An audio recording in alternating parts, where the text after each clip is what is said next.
Shalom, selamat petang Bapak dan Ibu Saudara sekalian. Kita saatnya untuk beribadah. Mari kita akan fokus hanya kepada Tuhan Yesus.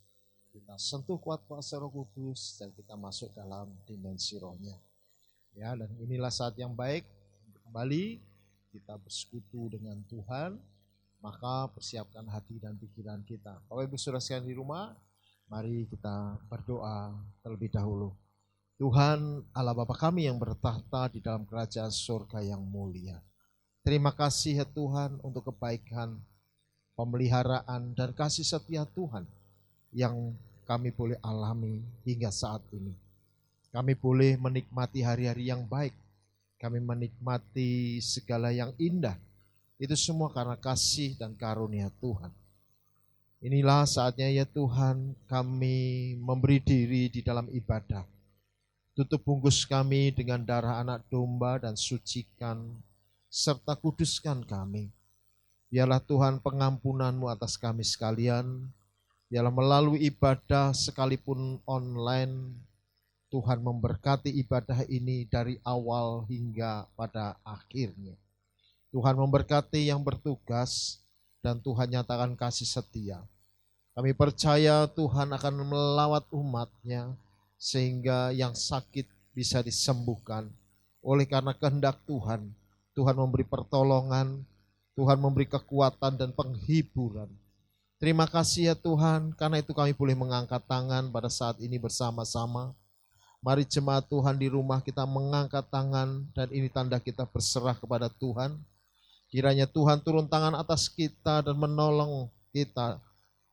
Karena kita tahu bahwa pertolongan kita datangnya daripada pihak Tuhan, Allah yang telah menciptakan langit dan bumi. Kiranya turun atas kita berkat, kasih dan anugerah-Nya yang ajaib. Yaitu saat kita berbakti kepada Bapa yang di surga, di dalam nama Tuhan kita, Yesus Kristus. Haleluya. Mari jemaat Tuhan kita bersama katakan, amin. Puji Tuhan.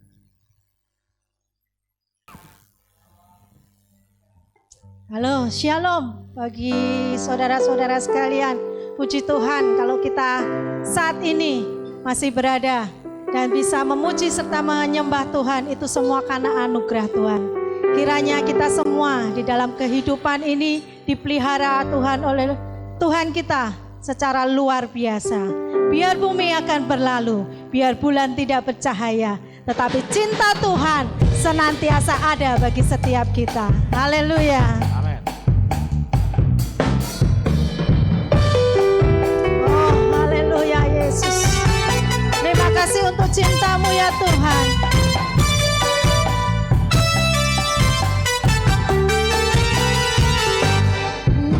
Akan berlalu, biar bulan tak bercahaya lagi, biar langit akan bergoncang, matahari tak bersinar lagi, tetapi Tuhan Yesusku tak pernah ingkar janji.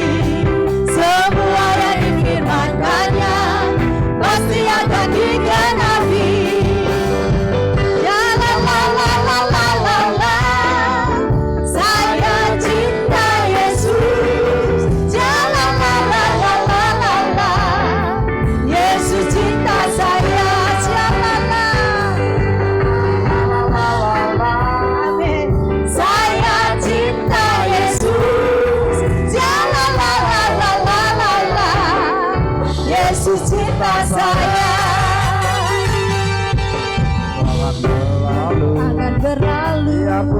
Bercahaya lagi, biar langit akan bergoncang, matahari tak bersinar lagi, tetapi Tuhan Yesusku tak pernah ingkar janji. Semua yang difirmankannya pasti akan digenapi.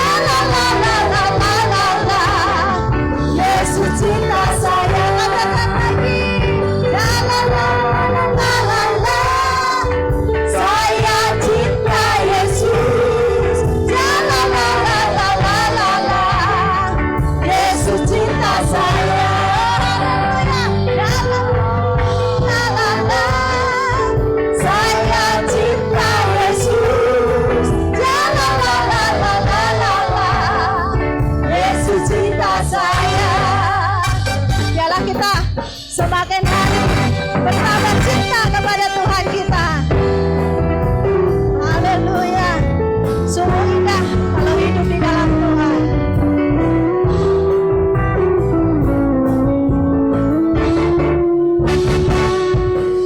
Aku cinta padanya, tambah dan dalam dan tambah dan dalam lagi. Ku jatuh cinta padanya, tambah dan dalam dan tambah dan dalam lagi. Yesus indah dan indah dan semakin indah. Oh, cintanya antara Allah dan aku. Ku jatuh cinta padanya, tambah dan dalam dan tambah dan dalam lagi. Ku jatuh cinta padanya, tambah dan dalam dan tambah dan dalam lagi. Sama saudara, jatuh cinta padanya, tambah dan dalam dan tambah dan dalam lagi. Yesus indah dan indah dan semakin indah. Oh, cintanya antara Allah dan aku. Ku jatuh cinta padanya, tambah dan dalam dan tambah dan dalam lagi. Ku jatuh cinta padanya, tambah dan dalam dan tambah dan dalam lagi. Ku jatuh cinta padanya, tambah dan dalam dan tambah dan dalam lagi. Yesus indah dan indah dan semakin indah. Oh, cintanya antara Allah dan aku. Ku jatuh cinta padanya, tambah dan dalam dan tambah dan dalam lagi. Yesus hanya Yesus, hanya Yesus pujaanku. Hanya Yesus, hanya Yesus, hanya Yesus ya Rajaku. Hanya Yesus, hanya Yesus, hanya Yesus ya Allahku. Hanya Yesus, oh hanya Yesus kekasih Tuhan. Yesus, hanya Yesus, pujaanku. Hanya Yesus, hanya Yesus, hanya Yesus, ya Rajaku. Hanya Yesus, hanya Yesus, hanya Yesus, ya Allahku. Hanya Yesus, oh hanya Yesus, kekasihku, siapa?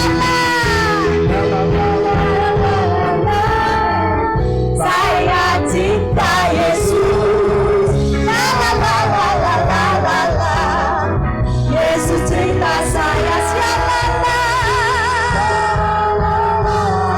Kami cintaku, cinta Yesus, la la la la la la la la. Sekali lagi ya, Yesus cinta saya, kata siapa?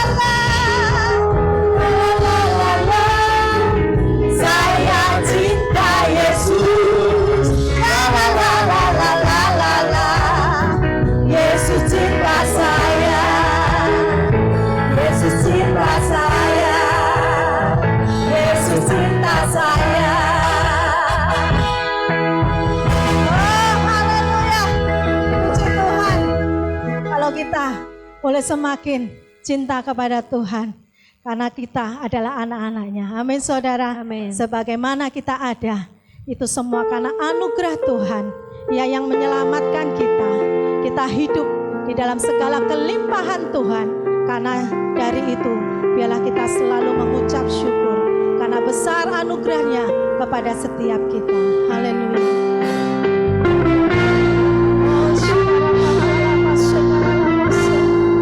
Terima kasih Tuhan. Haleluya. Katakan bersama-sama saudara. Ku ada sebagaimana ku ada,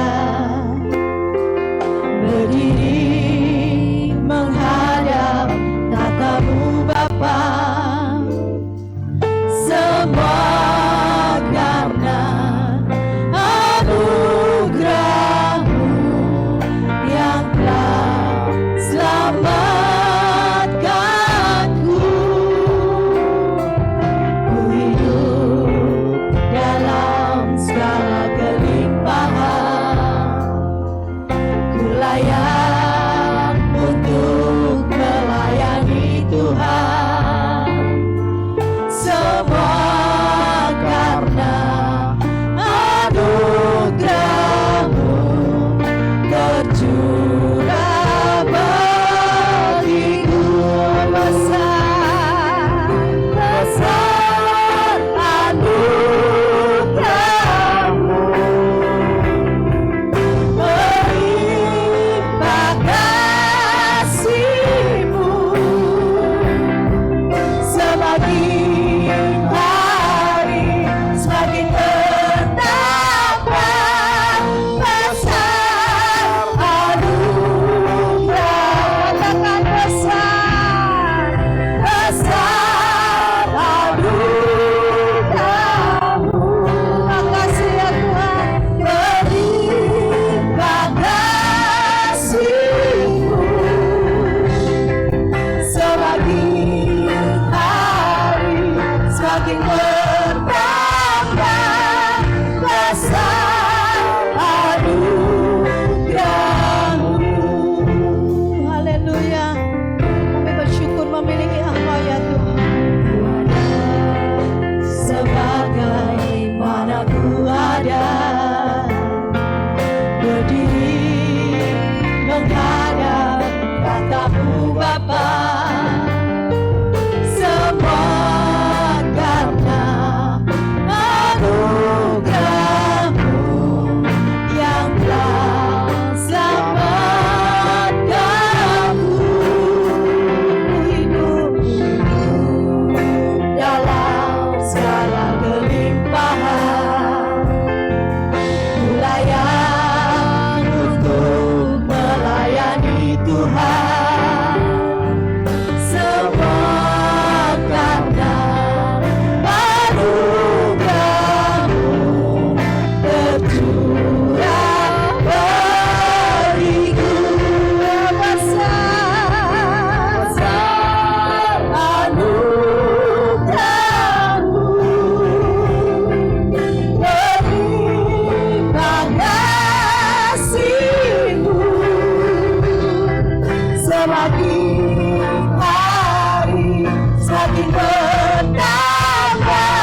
Engkau sungguh luar biasa dalam setiap kehidupan kami.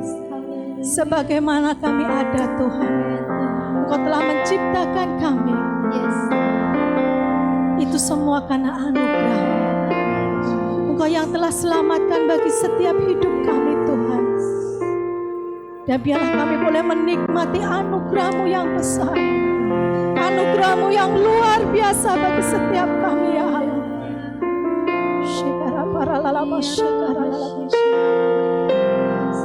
Mari kita naikkan pujian. Sebagai mana ku ada berdiri menghadap kata-Mu Bapa, semua karena anugerah-Mu yang telah selamatkanku. Ku hidup dalam segala kelimpahan, ku layak untuk melayani Tuhan. Semua karena anugerah-Mu, tercurah bagiku. Oh, besar anugerah-Mu,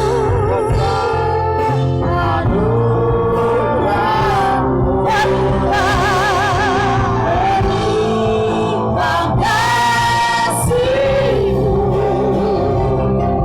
semakin hari semakin bertambah besar anugerah-Mu. Oh, besar anugerah-Mu,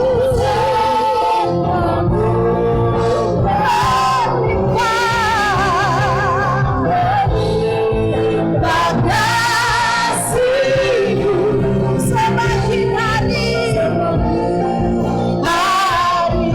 semakin bertambah besar anugerah. Katakan sekali lagi, besar, besar. Terima kasih Tuhan. Menimbang kasih-Mu semakin hari semakin bertambah besar anugerah-Mu. Semakin hari semakin bertambah besar anugerah-Mu. Semakin hari semakin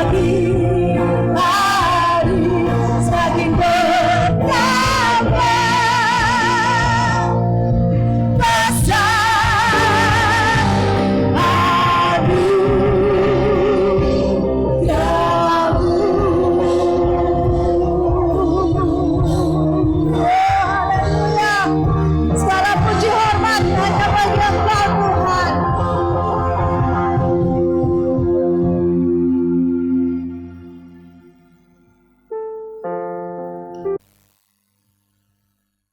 Jemaat yang dikasihi Tuhan Yesus, mari kita akan masuk di dalam pemberitaan firman Tuhan. Firman Tuhan pada petang hari ini berbicara tentang menyingkirkan penyakit rohani, terambil di dalam Mazmur pasal 24 ayat ketiga atau ayat yang pertama hingga ayat yang ke-6. Namun mari kita kembali, kita akan tunduk kepala dan kita akan berdoa. Mohonkan Allah Roh Kudus memimpin hati pikiran kita untuk kita boleh memahami kebenaran firman Tuhan. Mari kita berdoa. Bapa yang di surga, kami sebentar mendengar akan kebenaran firman. Tolong kami supaya kami boleh mengerti. Urapi ya Tuhan, berikan hikmat-Mu sehingga kami boleh memahami apa yang menjadi kehendak baik Tuhan atas kami melalui pemberitaan firman ini. Tuntun Tuhan. Dari awal hingga akhir melalui Roh-Mu yang kudus berbicara dalam hati setiap kami. Kami menyerahkan pemberitaan ini dan sembunyikanlah hamba-Mu di balik salib-Mu Kiranya nama Tuhan Yesus saja yang dimuliakan dan diagungkan tinggi. Terima kasih Tuhan, haleluya, amin. Bapak dan Ibu Saudara sekalian, menyingkirkan penyakit rohani terambil dalam Mazmur pasal yang ke-24, ayat yang pertama hingga ayat yang ke-6. Demikian firman Tuhan. Di dalam Mazmur 24 ayat pertama hingga ayat yang ke-6. Mazmur Daud. Tuhanlah yang empunya bumi serta segala isinya, dan dunia serta yang diam di dalamnya. Sebab dialah yang mendasarkannya di atas lautan dan menegakkannya di atas sungai-sungai.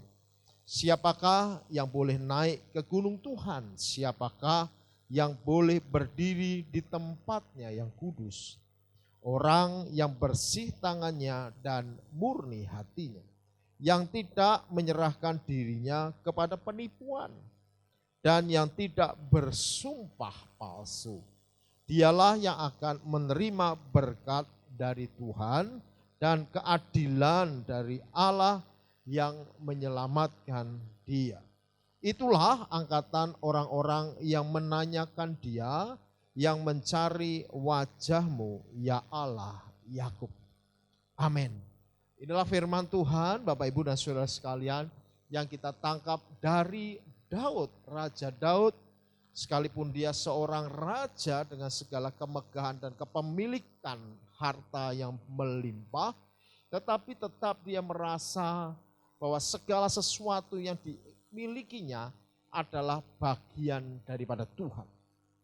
Tuhanlah yang sesungguhnya memiliki segala sesuatu. Tuhanlah yang empunya bumi dan segala isinya, dan dunia yang ada di dalamnya. Seluruh yang ada di dalam dunia ini Tuhan yang memiliki. Nah, saudara sekalian, bahwa manusia harusnya menyadari bahwa hidupnya pun adalah milik Tuhan. Ketergantungan kita kepada Tuhan itu sesuatu yang mutlak dan tidak dapat ditolak. Manusia harus menyadari hidup ini adalah milik Tuhan. Karena itu manusia yang menolak Tuhan, sebenarnya dia sedang membelakangi Tuhan. Orang yang membelakangi Tuhan pada dasarnya sebenarnya mengakui Tuhan. Hanya saja dia memberontak hatinya. Dia tidak menyadari bahwa hidup yang bergantung kepada Tuhan itu adalah sesuatu yang sangat amat penting. Nah, saudara sekalian, oleh sebab itu orang tidak bisa menjauh daripada Tuhan karena kita bergantung sepenuhnya kepada Tuhan. Nafas kita datang daripada Tuhan. Bagaimana kita boleh menyadari oksigen yang ada? Sekalipun kita tidak melihat wujudnya, kita bisa merasakannya. Bagaimana itu mencukupi seluruh dunia? Bagaimana peredaran bumi ini ada? Bagaimana tata surya ini terbentuk? Kalau tidak ada tangan yang mengerjakannya, yaitu Allah sendiri, itu sesuatu yang justru mustahil. Tidak bisa kita mengatakan bahwa bumi ini ada dengan sendirinya. Sementara kita ini manusia bisa berpikir, berpertimbangan, dan kita tahu bahwa semuanya itu ada karena ada yang mengadakannya, yaitu Allah semesta alam, pencipta langit dan bumi. Oleh sebab itu manusia begitu kecil dibandingkan seluruh dunia. Apalagi dibandingkan dengan seluruh tata surya. Bahkan kalau dibandingkan dengan alam semesta, dengan segala galaksi yang ada, maka manusia sebenarnya hanya sebuah titik yang tidak kelihatan. Sangat amat kecil. Bagaimana semua itu diadakan oleh yang maha kuasa, karena Allah yang maha besar itu yang mengadakannya. Nah, ketergantungan kepada kita, kepada Tuhan, membuat kita harus wajib untuk datang kepada Tuhan, mencari perkenanan. Dalam hal ini dibutuhkan perjuangan untuk datang kepada Tuhan. Kita harus datang dengan kondisi yang baik. Karena Allah itu kudus, maka kita harus kudus. Kalau Allah itu baik, maka kita harus baik. Oleh sebab itu kita tidak boleh memiliki satu penyakit rohani. Karena Allah itu roh, maka kita menyembah Dia di dalam roh dan kebenaran. Maka roh kita haruslah roh yang sehat. Tidak boleh kita memiliki roh yang sakit. Untuk kita bisa menjangkau atau kita menjumpai Tuhan, naik ke gunung Tuhan. Saudara lihat, kalau orang naik ke gunung, butuh fisik yang sehat. Butuh kondisi badan yang fit. Nah, kita pun perlu upaya usaha untuk sampai kepada Tuhan. Kita butuh kondisi rohani yang sehat. Tidak boleh sakit. Nah, saudara sekalian, penyakit rohani ini sebenarnya lebih berbahaya daripada penyakit jasmani. Kenapa? Karena penyakit rohani itu berlaku tidak hanya sekedar di dunia ini, tapi juga sampai kekekalan. Rasanya kalau orang sakit diabetes masih bisa masuk surga. Orang sakit kanker, gagal ginjal bisa masuk surga. Tetapi saudara-saudara yang sakit rohani bukan saja menjadi masalah di dunia ini, tetapi juga masalah di kekekalan. Karena akan menjadi binasa. Oleh sebab itu kita penting untuk memahami apa yang dimaksudkan dengan penyakit rohani. Penyakit rohani adalah penyakit yang menghalangi kita bisa datang kepada Tuhan. Kita tidak memiliki kemampuan untuk menghampiri gunung Allah. Itu karena kita punya penyakit rohani. Ibrani pasal yang kelima, ayat yang ke-19 hingga 21 dikatakan demikian, inilah penyakit rohani, yaitu berupa perbuatan daging. Perbuatan daging telah nyata, percabulan, pencemaran, hawa nafsu, penyembahan berhala, sihir, perseteruan, perselisihan, iri hati, amarah, kepentingan diri sendiri, percideraan roh pemecah, kedengkian, kemabukan, pesta pora, dan sebagainya. Nah, dikatakan bahwa terhadap semuanya itu, ayat 21 dikatakan, kuperingatkan kamu seperti yang telah kubuat dahulu, bahwa barang siapa melakukan hal yang demikian, ia tidak akan mendapat bagian di dalam kerajaan Allah. Jadi orang yang melakukan hal ini semua, ini adalah penyakit di dalam rohani yang menghalangi kita datang kepada Tuhan. Ketika kita terhalang datang kepada Tuhan, mana mungkin kita bisa sampai di dalam kerajaan Allah, yaitu dalam surga. Oleh sebab itu hal-hal yang demikian harusnya kita singkirkan selama kita masih tinggal di dalam dunia ini, yaitu perbuatan daging. Nah, kembali ke dalam Mazmur pasal yang ke-24 tadi, ayat 3 dan 4 dikatakan, siapakah yang boleh naik ke gunung Tuhan? Siapakah yang boleh berdiri di tempatnya yang kudus? Orang yang bersih tangannya dan murni hatinya, yang tidak menyerahkan dirinya kepada penipuan dan yang tidak bersumpah palsu. Saudara sekalian, bahwa keselamatan adalah kasih karunia Tuhan bagi setiap orang yang percaya kepada. Ketika kita mengaku bahwa Yesus Kristus adalah Tuhan dan Juru Selamat dengan hati kita yang kudus, yang tulus, yang sungguh-sungguh meyakini dan mengimani bahwa Yesus Kristus adalah Tuhan dan Juru Selamat, bahwa Dia mati dan Dia dibangkitkan naik ke surga, bahwasanya Dia akan datang kembali dan menjemput umatnya, angkatan orang-orang yang percaya. Ketika kita percaya pada pengorbanannya di atas kayu salib, Dia mati bagi kita, gantikan dosa kita. Maka saudara sekalian, pada saat yang sama Tuhan akan mengaruniakan kepada kita bukan sekedar keselamatan, tapi hati dan kehidupan yang baru. Nah saudara sekalian, ini penting, kehidupan yang baru. Kenapa? Karena kehidupan yang lama penuh dosa. Maka kehidupan yang lama harus dikubur terlebih dahulu, dimatikan kedagingan kita untuk kita mendapatkan kehidupan yang baru. Orang yang lahir baru, hasil dari pertobatan, dia percaya kepada Tuhan, maka dia punya hati yang baru. Hati yang penuh dengan belas kasihan, hati penuh dengan cinta kasih, hati yang mengenali Allah, hati yang kudus dan suci di hadapan Tuhan.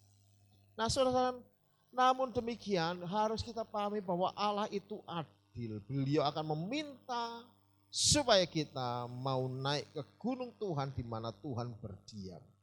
Agar apa? Terhindar dari penyakit-penyakit rohani. Jadi bagaimana kita berupaya, ini sebuah gambaran gunung perlu didaki.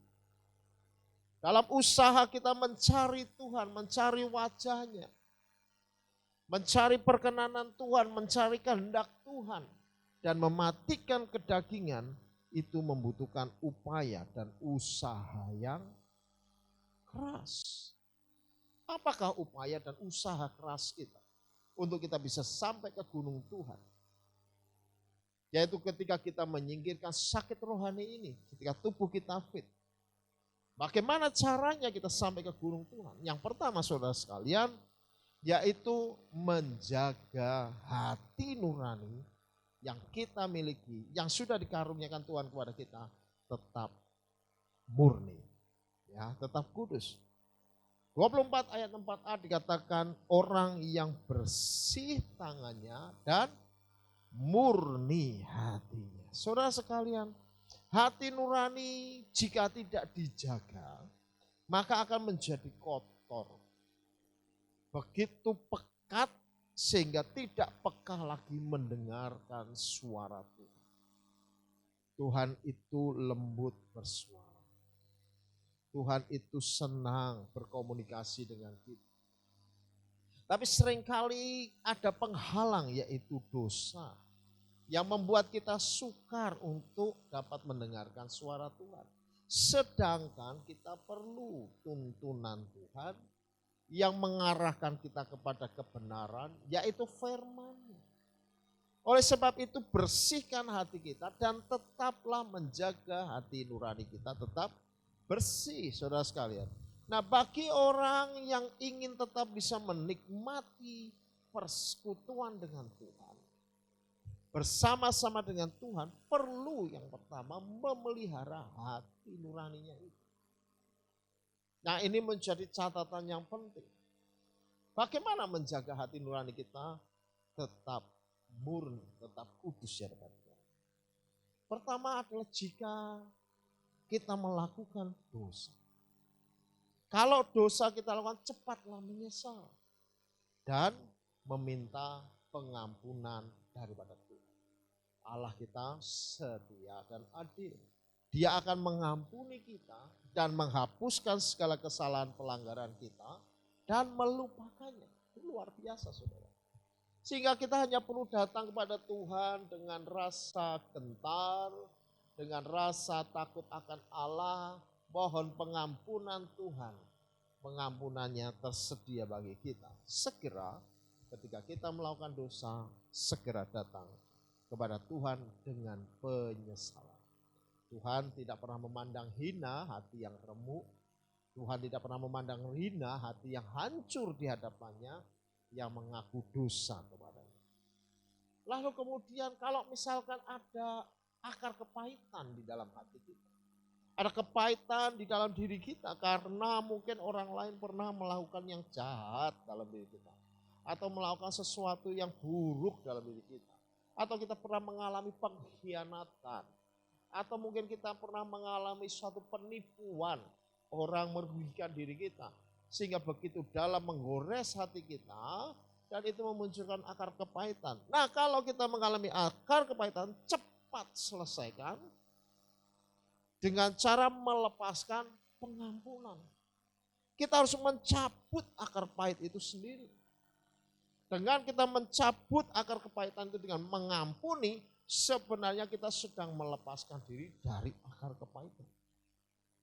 Akar kepahitan itu seperti sakit kanker. Kalau sudah melekat kepada daging dan tulang dan dia berkembang, saudara, tinggal nunggu stadium 1, 2, 3, 4, stadium akhir. Sehingga tidak bisa tertolong. Nah, oleh sebab itu kalau akar kepahitan muncul, masih muda, masih baru, segera berikan pengampunan. Karena itu kepentingannya untuk diri kita sendiri. Nah, dengan cara demikian maka kita akan tersingkir daripada penyakit rohani. Amin, saudara. Ya, jadi yang pertama Bapak Ibu saudara sekalian di rumah adalah mari jaga hati nurani kita untuk tetap murni. Yang kedua adalah menjaga perilaku hidup kita. Tadi yang terdalam di dalam diri kita, sekarang apa yang kita lakukan. Perilaku, perbuatan kita. 4B dikatakan yang tidak menyerahkan tangannya kepada penipuan dan yang tidak bersumpah palsu. Nah, ini penting saudara. Perilaku hidup itu harus benar di hadapan Tuhan. Karena orang akan dinilai dari apa yang diperbuat. Selain menjaga kemurnian hati, Tuhan akan menginginkan kita semua orang yang percaya itu tangannya bersih. Artinya apa yang kita kerjakan, karya-karya kita, perbuatan kita, perilaku kita itu bersih, saudara. Tidak ada tindakan perilaku yang menyakiti orang lain, tidak ada tindakan perilaku kita yang merugikan orang lain, yang membuat orang lain terluka karena apa yang kita perbuat. Perilaku kita ini penting, saudara sekalian. Karena akan selalu berhubungan dengan manusia yang lain. Berhubungan dengan orang-orang di sekitar kita. Kalau perusahaan atau bos jangan menekan pegawai sedemikian rupa sehingga merugikan pegawai. Demikian juga sebaliknya. Kalau pegawai jangan korupsi. Jangan merugikan orang lain. Apa yang orang lain ingin lakukan terhadap dirimu, lakukanlah itu. Itu adalah inti mengasihi sesama. Jadi saudara sekalian lakukanlah, biarlah tangan kita bersih. Dengan apa yang kita kerjakan justru orang lain suka, senang, saudara. Berkenan. Jangan melakukan perbuatan yang kotor, perbuatan yang jahat. Di hadapan Tuhan maupun di hadapan sesama. Karena itu imbasnya akan sangat besar. Kalau kita curang, culas, apalagi kriminal, mencuri, merampok, apalagi lebih berat lagi korupsi, maka itu merugikan banyak orang dan Tuhan tidak suka. Orang akan dibalas menurut perbuatannya. Dan perbuatan-perbuatan yang kita lakukan itu akan dimintakan pertanggungan jawab ketika Yesus datang kembali yang kedua kali. Oleh sebab itu hati-hati dengan apa yang kita perbuat. Karena ada standar yang harus kita pegang. Etikanya, moralnya, apakah itu pelanggaran kriminalitas atau hukumnya. Kita harus pegang itu supaya itu tidak menjadi merugikan orang lain. Perilaku hidup kita harus bagus. Jagalah perbuatan agar kita tetap baik dan bersih. Karena ini merupakan sikap diri untuk menyingkirkan penyakit-penyakit rohani. Amin, saudara. Ya, jadi penyakit rohani itu bisa keluar, bisa lepas, saudara sekalian, ketika kita menyadari bahwa perilaku kita bagus. Percabulan, pencemaran hawa nafsu, jangan kita lakukan. Apalagi penyembahan berhala, sihir, peramalan, jangan kita sentuh. Perseteruan, persisian, iri hati, amarah, kepentingan diri sendiri. Jangan sampai ada kita melakukan itu. Kalau ada percideraan, roh pemecah, sehingga pertengkaran, ada perkelahian, mari kita hindari. Kedengkian walaupun tidak kelihatan, itu jangan sampai itu muncul dalam diri kita. Apalagi mabuk, pesta pora, sehingga kita lupa diri, melanggar norma, melanggar moralitas. Jangan sampai orang Kristen tampak seperti itu. Ingat, itu semua akan menimbulkan penyakit di dalam rohani kita yang membuat kita tidak berkenan masuk dalam kerajaan. Maka hindari itu, perilaku kita harus benar di hadapan Tuhan. Bersih tangan kita. Amin saudara sekalian. Yang ketiga, yaitu menjaga keintiman dengan Allah. Ingat bahwa penyakit rohani ini akan terdiagnosa dengan cepat ketika orang kemudian menjadi menjauh daripada Tuhan. Maka jaga keintiman kita dengan Allah. Mazmur pasal 24 ayat 6 dikatakan, itulah angkatan orang-orang yang menanyakan dia dan mencari wajahnya. Ya Allah Yakub. Ini orang yang mencari-cari Tuhan. Ada inisiatif, ada tindakan nyata untuk mencari Tuhan. Nah kalau kita justru menjauh daripada Tuhan, itu sebenarnya sebuah diagnosa yang menunjukkan bahwa orang itu punya penyakit rohani. Orang kalau sakit badan tahu ke dokter. Tetapi orang sakit rohani biasanya takut ketemu pendeta. Lihat, kalau kamu ketemu jodoh, ketemu dengan wanita atau ketemu pria yang kamu sukai, cek betul. Kalau dia justru membawamu lebih dekat kepada Tuhan, maka rohaninya sehat. Itu datang daripada Tuhan. Tapi kalau justru membuat dia menjauh daripada Tuhan, yang tadinya rutin ke gereja, jadi jarang-jarang ke gereja, karena justru diajak jalan-jalan, itu pasti tidak datang daripada Tuhan. Dia punya penyakit rohani. Hati-hati saudara. Kalau justru karena pacaran, tadinya pelayanan, sekarang justru menghindari pelayanan. Karena apa? Karena mau pergi saat pacaran, hati-hati, itu namanya penyakit rohani saudara. Sudah kelihatan, dia tidak mau intim dengan Tuhan. Dia sudah melupakan Tuhan. Hati-hati, itu sudah wujud daripada penyakit rohani. Ingat, penyakit rohani seperti penyakit tubuh, ada penyakit tubuh tidak menular. Penyakit rohani pasti menular saudara. Dan itu akan cepat sekali mempengaruhi diri kita. Kemudian kita akan melupakan Tuhan, menjauh daripada Tuhan, justru menyenangi yang namanya kegelapan. Lihat ya saudara. Kalau orang pacaran saudara sekalian, carinya coba dicek. Cari yang di tempat gelap-gelap apa cari yang terang-terang. Kalau orang cari yang terang saudara, pacarannya bersih saudara. Di tempat yang ramai pacarannya cukup bersih. Tapi kalau carinya tempat gelap-gelap, nah itu ada pencemaran hawa nafsu di sana saudara. Hati-hati saudara. Itu sebuah indikasi yang cukup jelas, diagnosa sakit yang cukup jelas untuk memberitahukan kepada kita bahwa itu ada penyakit rohani. Nah orang yang demikian harusnya dihindari. Karena kita terang tidak bisa bersatu dengan gelap. Terang tidak bisa bersatu dengan gelap. Kalau kamu punya teman, rekan kerja, ngejak korupsi, pasti diam-diam. Nah, lakukannya dengan sembunyi-sembunyi, tidak mungkin ketahuan bosnya, atasannya. Nah, tetapi kalau semua diajak bersama-sama korupsi, mending kamu yang lari daripada tertular penyakit rohani. Kenapa? Dengan demikian kamu akan menjauh daripada Tuhan. Nah, ini indikator yang jelas. Mari kita jadi orang yang mau mendekat kepada Tuhan. Hidup di dalam terang, hidup di dalam kebenaran. Sehingga Tuhan berkenan kita untuk membersihkan hidup kita. Nah, orang yang percaya, yang selalu merindukan kehadiran Tuhan dalam kehidupannya akan selalu mencari wajah Tuhan. Artinya, dia selalu mencari perkenanan Tuhan, mencari kehendak Tuhan yang baik, yang benar, yang kudus, yang suci saudara sekalian. Sehingga hidupnya selalu mencari apa yang menjadi kerinduan Tuhan. Firman Tuhan menulis, carilah dahulu kerajaan Allah dan kebenarannya, maka semuanya ditambahkan kepadamu. Mari kita percaya itu bahwa kita mencari kehendak Tuhan, otoritas Tuhan, kuasa Tuhan. Maka semuanya, apakah semuanya itu?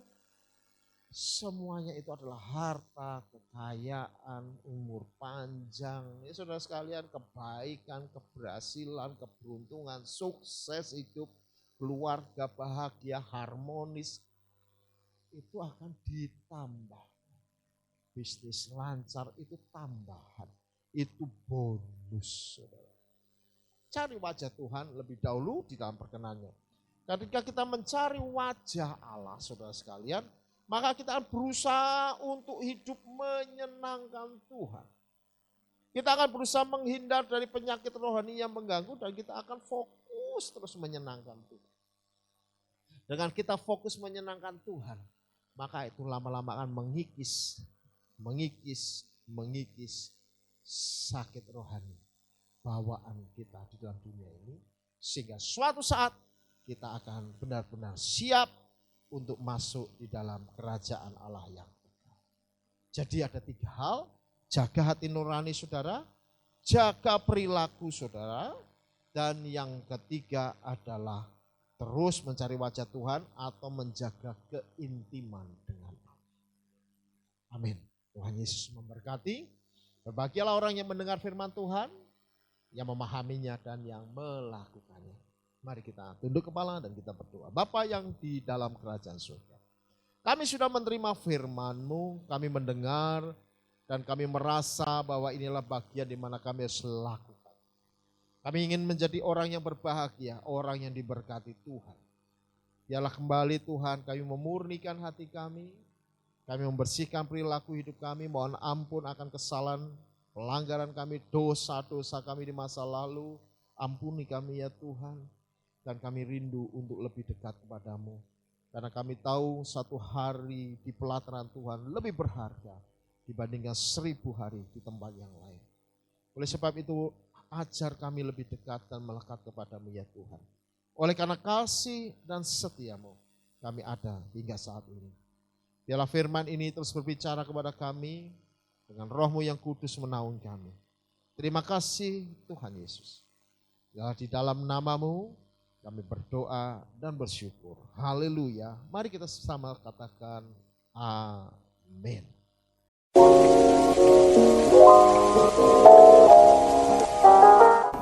Shalom Jemaat GBI Bawangan, bagaimana kabarnya? Dahsyat bukan? Terima kasih atas dukungan doa, persembahan syukur, perpuluhan, dan persembahan khusus bagi gereja. Kiranya Tuhan Yesus memberkati kita semua. Sebelumnya, jemaat dimohon untuk aktif dalam pengisian absensi untuk ibadah. Bagi jemaat yang rindu untuk melayani Tuhan, dapat mengisi form di Google Form dan agar dapat masuk dalam jadwal pelayanan. Bagi jemaat yang sudah mengisi form, mari tetap semangat dan menjaga kekudusan serta komitmen di gereja. Bagi jemaat yang rindu untuk dibaptis, dapat mengisi form di grup WhatsApp, serta bagi yang sudah mengisi form, dapat menghubungi Gembala Sidang setelah ibadah selesai. Untuk ibadah minggu depan, tanggal 24 Januari 2022, untuk ibadah raya 1 dan 2 akan dilayani oleh Pendeta Sutarjo Hendriono dari GBI Banyumanik. Dan ibadah ketiga akan dilayani secara online oleh Pendeta Petrus Gunawan. Halo adik-adik, jangan lupa ikut ibadah PB Kids yang diadakan setiap hari Sabtu jam 4 sore. Jangan lupa ya, untuk orang tua, mohon dipersiapkan anak-anaknya untuk mengikuti ibadah. Sekian momen hari ini, see you, God bless you, and Jesus love you.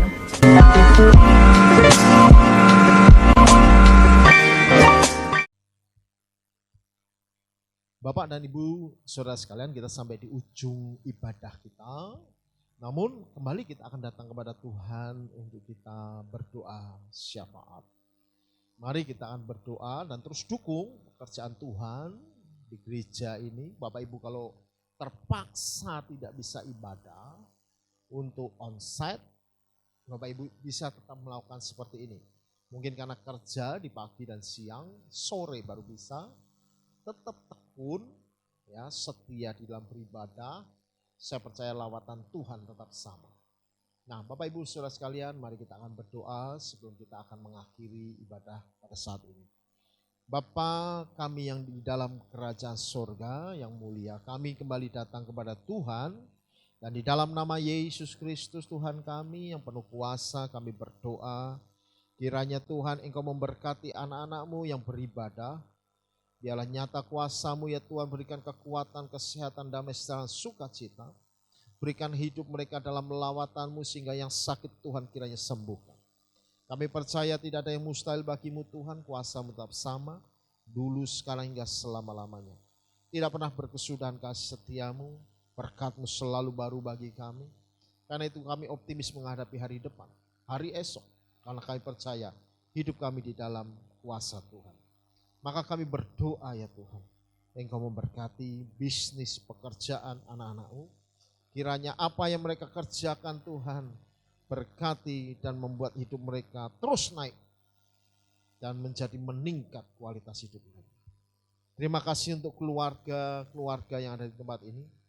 Biarlah keluarga-keluarga Kristen yang beribadah akan menjadikan mereka keluarga yang sukses, keluarga yang berbahagia, yang diberkati dengan keturunan yang perkasa di bumi ini, yang diberkati dengan kecerdasan dan kesehatan.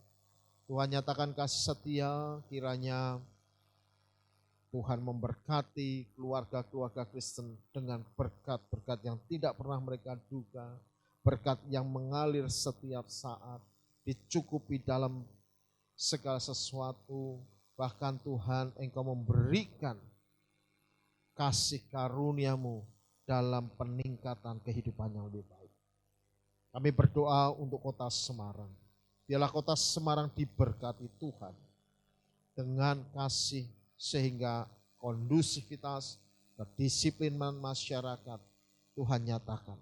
Diberkati pemimpin kami, Bapak Joko Widodo, diberkati Presiden kami, diberkati Gubernur kami, dan diberkati Wali Kota kami, Bapak Hendi.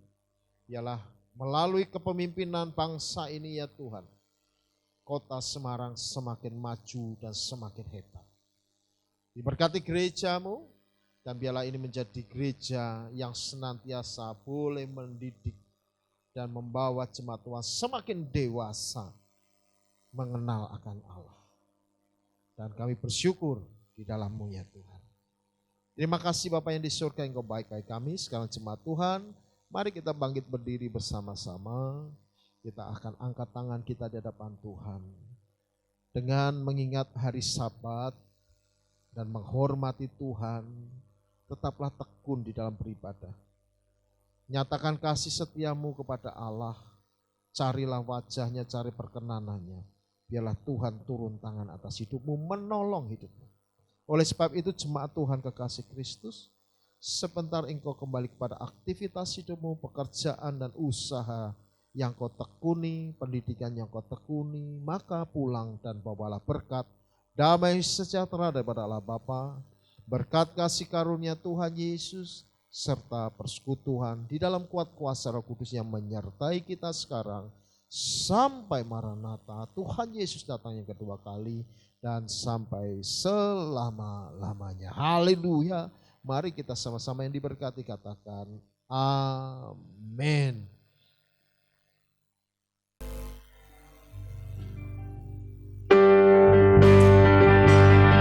Mari kita mengucap syukur kepada Tuhan kita.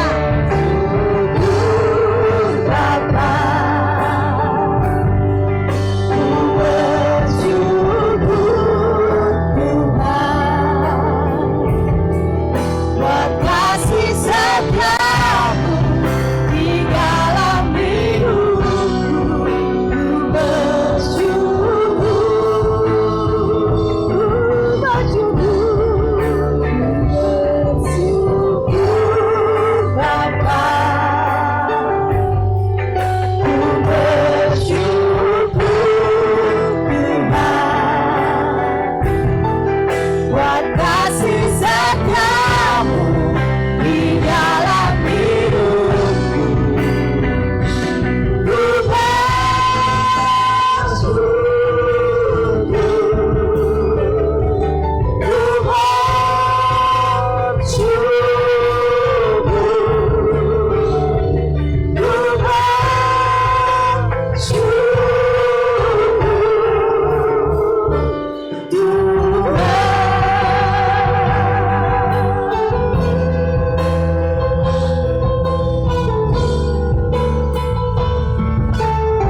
Tuhan Yesus memberkati. Selamat hari Minggu. Tuhan Yesus selalu berada bersama kita. Haleluya.